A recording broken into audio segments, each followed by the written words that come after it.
रावण कौन था ये तो हम सबको पता है, पर रावण पूर्व जन्म में कौन था ये बहुत से लोगों को नहीं पता। अपनी प्रजा को प्रेम करने वाला, उन्हें सदैव सुख देने वाला एक धर्मनिष्ठ और प्रतापी राजा अपने पूरे खानदान सहित कैसे राक्षस बन गया, किन कारणों से बन गया, इसके पीछे बहुत ही रोचक कहानी है। तो आइए जानते हैं वो रोचक कहानी के बारे में। प्राचीन काल में कैकेय नाम का एक बहुत ही सुंदर देश था, जो चारों तरफ से हरे भरे पहाड़ों और नदियों से घिरा हुआ था। उस देश पर सत्यकेतु नाम का एक राजा राज्य करता था। सत्यकेतु के 2 पुत्र थे, दोनों ही बड़े शूरवीर थे। बड़े पुत्र का नाम प्रताप भानु तथा छोटे पुत्र का नाम अरिमर्दन था। दोनों भाइयों में बहुत प्रेम था। सत्यकेतु ने उचित समय देखकर बड़े पुत्र प्रताप भानु को राजा बना दिया और स्वयं जंगल में तप करने के लिए चला गया। प्रताप भानु राजा बनते ही धर्म और मंगल कार्य में जुट गया। अपनी प्रजा को खुश और सुखी रखने के लिए हर संभव प्रयास करने लगा, जिसके कारण वहां की प्रजा उसे अपने सर आंखों पर बिठा लिया। कहते हैं कि जब सत्ता, शक्ति और स्नेह किसी को आवश्यकता से ज्यादा मिल जाए तो उसे घमंड हो जाता है। राजा प्रताप भानु को भी सत्ता, शक्ति और प्रजा से मिले स्नेह का घमंड हो गया। वो अपनी राज्य की सीमा विस्तार करने को ठान लिया और अपनी विशाल सेना को लेकर विजय यात्रा पर निकल पड़ा। उस विजय यात्रा में जिन जिन राजाओं ने उसकी अधीनता स्वीकार कर लिया, उसको छोड़ दिया, पर जिन जिन राजाओं ने अधीनता स्वीकार नहीं किया, उसे प्रताप भानु से युद्ध करना पड़ा और युद्ध में वीरगति को प्राप्त होना पड़ा। इसी तरह प्रताप भानु अपने सीमा विस्तार करने के लिए दूसरे राजाओं पर आक्रमण करता गया और उनके राज्य को अपने राज्य में मिलाता गया। एक बार एक राजा प्रताप भानु से युद्ध करते वक्त हार गया और अपनी जान बचाकर रणभूमि से भाग निकला और जाकर एक जंगल में छिप गया और प्रताप भानु से बदला लेने के लिए सही समय का इंतजार करने लगा। धीरे धीरे समय बीतता गया। एक बार प्रताप भानु जंगल में शिकार पर गए हुए थे। तभी उन्होंने एक बहुत ही विशाल जंगली सूअर को भागते हुए देखा। उस सूअर के भयानक सफेद दांत ऐसे प्रतीत हो रहा था जैसे मानो कि दैत्य राहु चंद्रमा को अपने मुंह में दबाकर भाग रहा हो। प्रताप भानु उस अद्भुत सूअर को देखकर चकित रह गया। ऐसा विचित्र और भयानक सूअर पहले कभी नहीं देखा था। प्रताप भानु उसका पीछा करने लगा। वह सूअर कभी पास आता दिखाई दे रहा था तो कभी दूर भागता हुआ दिखाई दे रहा था। कभी अचानक से गायब हो जा रहा था तो कभी अचानक से आंखों के सामने आ जा रहा था। देखते ही देखते प्रताप भानु उस सूअर का पीछा करते करते घनघोर जंगल में पहुंच गया। अंत में वो सूअर एक गुफा में जाकर छिप गया। प्रताप भानु उस गुफा में जाना उचित नहीं समझा और वापस लौटने लगा। वो इतने घनघोर जंगल में जा चुका था कि वापस आने का मार्ग ही भूल गया। भटकते भटकते शाम हो गई। तभी प्रताप भानु को जंगल में एक तपस्वी की कुटी दिखाई दिया। उस कुटी में साधु का वेश बनाए वही राजा था जो प्रताप भानु से युद्ध करते वक्त रणभूमि से भागकर जंगल में छिप गया था। वो कपटी साधु प्रताप भानु को देखते ही पहचान गया, परंतु भूख और प्यास से बेहाल राजा उस साधु को पहचान न सका। राजा को प्यासा देख उस साधु ने सरोवर की तरफ इशारा किया। प्रताप भानु सरोवर के पास गया और अपनी प्यास बुझाई और फिर अपने राजधानी वापस लौटने का आज्ञा लेने के लिए उस तपस्वी के पास कुटी में आ गया। उस तपस्वी ने कहा कि हे राजन, अंधेरा हो चला है। तुम्हारा राज्य यहाँ से 70 योजन की दूरी पर है। जंगल बहुत घना है, आगे का मार्ग सुगम नहीं है, इसलिए आज रात यही ठहर जाओ, कल सुबह चले जाना। राजा प्रताप भानु उस तपस्वी की बात मान गया। वो कपटी तपस्वी तो प्रताप भानु को पहले से ही पहचानता था, फिर भी उसने जानबूझकर उनका परिचय पूछा ताकि राजा को संदेह ना हो कि ये वही है जो रणभूमि से भागा था। प्रताप भानु ने भी बड़े चतुराई से झूठ बोला कि मैं प्रताप भानु का एक मंत्री हूं। जंगल में शिकार करने आया था तो रास्ता भटक गया। जंगल से बाहर जाने का रास्ता खोजते खोजते आपके कुटी तक पहुंच गया। तपस्वी मुस्कुराने लगा। उसे तो प्रताप भानु के विषय में हर चीज पहले से ही पता था। उस तपस्वी ने कहा कि राजन, तुम झूठ बोल रहे हो। तुम प्रताप भानु के मंत्री नहीं बल्कि स्वयं प्रताप भानु हो। तुम्हारे पिता का नाम सत्यकेतु है, तुम्हारे छोटे भाई का नाम अरिमर्दन है।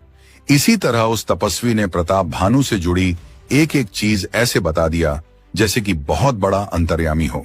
प्रताप भानु अपने बारे में हर एक बात सुनकर सन्न रह गया। उसे पूरा यकीन हो गया कि वो तपस्वी कोई साधारण तपस्वी नहीं बल्कि बहुत बड़ा अंतर्यामी और सिद्ध पुरुष हैं। राजा ने कहा कि मुनिवर, मुझे यकीन हो गया है कि आप कोई साधारण तपस्वी नहीं हैं, फिर भी मैं जानना चाहता हूं कि आप कौन हैं और मेरे बारे में इतनी सारी बातें कैसे जानते हैं। कृपया अपना परिचय दीजिए। तपस्वी ने कहा कि मेरा नाम एक तनु है, अर्थात जब इस सृष्टि की उत्पत्ति हुई थी तभी मेरी भी उत्पत्ति हुई थी। तब से लेकर अभी तक मैं एक ही तन धारण किए हुए हूं। मैंने अपना तन नहीं बदला है, इसीलिए मेरा नाम एक तनु है। अपने सिद्धियों द्वारा तुम्हारे भूत वर्तमान भविष्य सब पता कर लिया है, पर मैं केवल तुम्हें तुम्हारा अतीत बता सकता हूं। भविष्य बताना सृष्टि के नियमों के विरुद्ध होगा, इसलिए राजन मैं तुम्हारा भविष्य नहीं बता सकता। पर हां, अगर चाहो तो मैं तुम्हें कुछ सिद्धियां प्रदान कर सकता हूं। मांगो, क्या चाहिए तुम्हें? प्रताप भानु पूरी तरह से उस कपटी तपस्वी के वश में हो गया था। उसने उस तपस्वी से प्रार्थना किया, कोई ऐसी सिद्धि बताएं जिससे मुझे कभी वृद्धावस्था ना आए, मृत्यु ना आए और ना ही मुझे कोई युद्ध में हरा सके। मैं एक छत्र पूरे पृथ्वी पर राज करूं। तपस्वी ने कहा, ऐसा ही होगा, पर उसके लिए तुम्हें एक कार्य सिद्ध करनी होगी। अगर वो कार्य तुमने सिद्ध कर दिया तो पूरे पृथ्वी पर तुम्हारा राज होगा। मनुष्य के साथ साथ देवता भी तुम्हारे वश में हो जाएंगे। उस कपटी सन्यासी की बात सुनकर राजा के मन में लालसा उत्पन्न होने लगी। उसने अति उत्साहित होकर उस सन्यासी से पूछा कि वो कौन सा कार्य है जिसको सिद्ध करने से मेरे इच्छाएं फलीभूत होंगी। अति शीघ्र बताने का कृपा करें महात्मा। उस कपटी तपस्वी ने राजा के अति उत्साह को भांपते हुए कहा कि इस संसार में ब्राह्मणों का श्राप सबसे भयानक होता है। जो भी मनुष्य ब्राह्मणों को अपने वश में कर लिया और उसके श्राप से बच गया, वो अजेय हो जाएगा। हे राजन, तुम्हें ब्राह्मणों के श्राप से बचना होगा और उसके लिए तुम्हें सभी ब्राह्मणों को अपने वश में करना होगा ताकि वो तुम्हें कभी कोई श्राप ना दे सके। उस कुटिल तपस्वी ने प्रताप भानु के मन में ब्राह्मणों के श्राप का इतना ज्यादा भय बिठा दिया कि वो ब्राह्मणों को वश में करने का उपाय सोचने पर विवश हो गया। राजा ने उस तपस्वी से कहा कि ब्राह्मणों को वश में कैसे किया जाए, उसका उपाय आप ही बताइए मुनिवर। उस तपस्वी ने कहा कि उपाय तो बहुत है पर बहुत कठिन है। एक सहज उपाय है, पर वो उपाय करना मेरे लिए संभव नहीं है। प्रताप भानु ने बड़े ही उत्सुकता से पूछा कि वो कौन सा उपाय है ऋषिवर जो आपके लिए संभव नहीं है। तपस्वी ने कहा कि अगर मैं रसोई बनाऊं और तुम परोसो और मुझे कोई वहां जानने ना पाए, तो जो जो उस अन्न को खाएगा वो तुम्हारे वश में हो जाएगा और यह काम 1 वर्ष तक करना होगा। हर दिन 1 लाख ब्राह्मणों को उनके परिवार सहित आमंत्रित करके भोजन कराना होगा, परंतु उसके लिए मुझे तुम्हारे राज्य में प्रवेश करना पड़ेगा और मेरे लिए किसी राज्य या नगर में प्रवेश करना असंभव है। जब से मेरा जन्म हुआ है तब से मैं आज तक किसी नगर या राज्य में नहीं गया हूं और भविष्य में भी किसी भी गांव या नगर में जाने की मुझे इच्छा नहीं है, इसलिए यह सहज उपाय करना मेरे लिए संभव नहीं है। प्रताप भानु ने उस कपटी सन्यासी के चरण पकड़ लिए और प्रार्थना करने लगे कि सन्यासी का हृदय तो बहुत कोमल होता है, कृपया अपना भक्त समझकर मेरे लिए ये उपाय कर दीजिए। जब उस कपटी सन्यासी को लगा कि राजा पूरी तरह से उसके वश में हो चुका है, तब उसने मन ही मन विचार करने लगा कि यही उत्तम समय है प्रताप भानु से बदला लेने के लिए। उस तपस्वी ने कहा कि ठीक है राजन, तुम्हारे लिए ये उपाय मैं अवश्य करूंगा, लेकिन मेरे बारे में तुम्हारे राज्य में किसी को भी पता नहीं चलनी चाहिए। अगर गलती से भी किसी को हमारे इस मुलाकात के बारे में पता चला तो इसका भयंकर दुष्परिणाम होगा। कोई भी सिद्धि तभी सफल होती है जब उसे छुपाकर किया जाए। मैं इस रूप में तुम्हारे राज्य में प्रवेश नहीं करूंगा। मैं अपने तपोबल से तुम्हारे पुरोहित को हर लाऊंगा और अपने माया से उसे अपने जैसा बनाकर 1 साल तक इस कुटी में रखूंगा और मैं खुद तुम्हारा पुरोहित का रूप धारण करके तुम्हारे सारे काम सिद्ध करूंगा। हे राजन, बहुत रात हो चुकी है, अब सो जाओ। मैं अपने तपोबल से रात को सोते वक्त ही तुम्हें घोड़े सहित तुम्हारे महल में छोड़ आऊंगा और तुम्हें पता भी नहीं चलेगा। आज से ठीक 3रे दिन हमारी तुमसे भेंट होगी। मैं तुम्हारे पुरोहित के रूप में आऊंगा और तुमसे आज की पूरी कथा सुनाऊंगा, तब तुम मुझे पहचान लेना। तपस्वी की आज्ञा मानकर प्रताप भानु सोने के लिए चला गया। दिन भर का थका हारा था, इसलिए उसे जल्दी गहरी नींद आ गई। वो कपटी तपस्वी अपने आसन पर जा बैठा। उसकी आंखों में नींद नहीं थी। वर्षों पहले जो घाव उसे प्रताप भानु ने दिया था, उसका बदला लेने का समय आ गया है। इसी विचार में वो तपस्वी खोया हुआ था। तभी उसका मित्र राक्षस कालकेतु वहां आ गया। ये वही राक्षस था जिसने भयानक सुअर के रूप धरकर जंगल में प्रताप भानु का मार्ग भटकाया था। उस राक्षस के 100 पुत्र और 10 भाई थे, जिनको प्रताप भानु ने पहले ही युद्ध में मार दिया था। तभी से वो राक्षस उचित मौके की तलाश में था कि कब और कैसे प्रताप भानु से अपने पुत्रों और भाइयों के मृत्यु का बदला लिया जाए। वो राक्षस एक चतुर मायावी था, छल प्रपंच बहुत जानता था। इसीलिए उस तपस्वी के साथ मिलकर प्रताप भानु के सर्वनाश का षड्यंत्र रचा। राजा प्रताप भानु गहरी नींद में सो रहा था। अगर वे दोनों चाहते तो वहीं अपना अपना बदला ले सकते थे, पर उन्हें तो प्रताप भानु के पूरे खानदान का सर्वनाश करना था। इसलिए उन दोनों ने इतना बड़ा षड्यंत्र रचा। आधी रात के समय तपस्वी के कहे अनुसार राक्षस कालकेतु ने प्रताप भानु को सोते हुए ही उठा लिया और जंगल के रास्ते होते हुए उसके राजमहल में पहुंच गया और प्रताप भानु को उसके शयन कक्ष में सुलाकर पुरोहित के शयन कक्ष में गया और चुपचाप गहरी नींद में सो रहे पुरोहित को उठाकर महल से बाहर निकल गया। पुरोहित को ले जाकर एक गुफा में छुपा दिया और फिर अपनी माया से उस पुरोहित का रूप धारण करके वापस महल में गया और पुरोहित के बिस्तर पे सो गया। तड़के सुबह जब प्रताप भानु की नींद खुली तो खुद को महल में पाकर आश्चर्यचकित रह गया। मन ही मन वो समझ गया कि ये सब उस तपस्वी की महिमा है। रात को अचानक से राजा महल में कैसे आ गया, ये बात किसी को पता न चले, इसलिए वो धीरे से उठा और घोड़े पे बैठकर चुपचाप जंगल की तरफ निकल गया और फिर दोपहर को वापस आया और अपने दैनिक कार्य में लग गया। पुरोहित का रूप धरे वो राक्षस कालकेतु 3 दिन बाद प्रताप भानु को जंगल की बात याद दिलाई तो राजा बहुत प्रसन्न हुआ। भ्रमवश राजा उस दैत्य कालकेतु को जंगल का तपस्वी समझ बैठा, क्योंकि उस तपस्वी ने कहा था कि वो 3 दिन बाद राजमहल में पुरोहित के वेश में आएगा। प्रताप भानु पुरोहित बने, कालकेतु के सलाह पर सब कार्य करने लगा। उचित समय देखकर राज्य के सभी ब्राह्मणों को परिवार सहित भोजन पे आमंत्रित कर दिया।